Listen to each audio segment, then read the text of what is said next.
မောင်ကြီးရေဟဲ့မောင်ကြီးဟာဘာတော့ငါနှမရဒီမောင်ကြီးကတော့ဖုံးမဲ့ပုတ်နေတာတော့ဩငါလည်းပုတ်เสียဆိုလို့ဒီဖုံးလေးရှိတာလေဟာ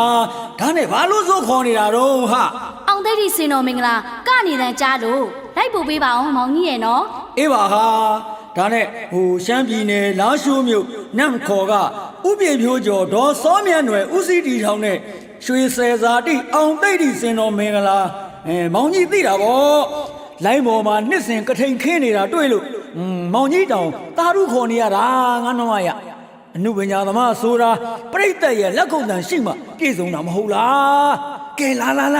သွားအားပေးကြဆိုငါနှမရေ